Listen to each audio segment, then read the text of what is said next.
Okay, so let's talk communication and interpersonal skills here for a couple minutes.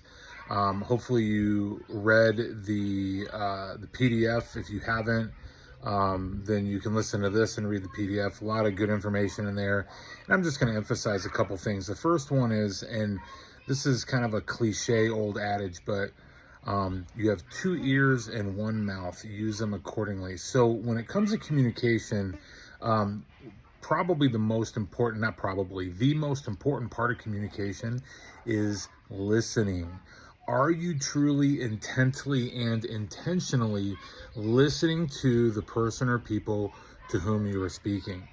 And we oftentimes have some barriers that can prevent us from being good listeners. So let me talk about those barriers just very briefly. Number one, it could be our emotional state. We're angry, we're overly excited, we're upset, we're sad, we're grieving. All of those things might prevent us from actually listening to someone who needs to or wants to talk to us. And it is okay, and I want to give you permission and validate you if you say to someone, I'm sorry, but I am not in a state right now where I can give you the attention that you need. And that's okay to do. And in fact, a lot of people will appreciate the honesty so they're not sitting there talking and you're really not listening.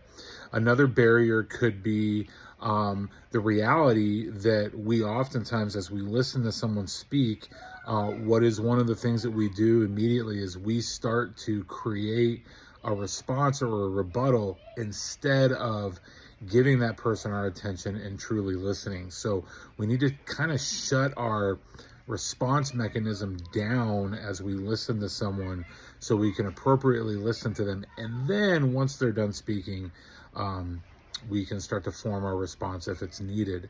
Lastly, what does our posture look like? In the TED Talk, the Power Pose, one of the things that is discussed is posture. Am I making eye contact? Am I standing up? Am I sitting down?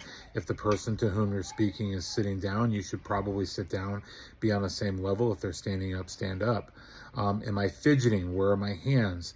Oftentimes, if we cross our arms across our chest, it gives the sense that we're closed off.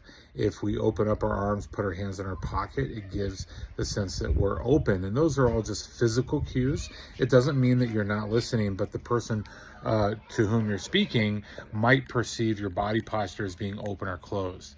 And so those are just some things to think about as we talk about communication. And again, listening being the most important part of communication. Okay. So remember, listening, use your two ears and one mouth accordingly. Listening is the most important part of communication.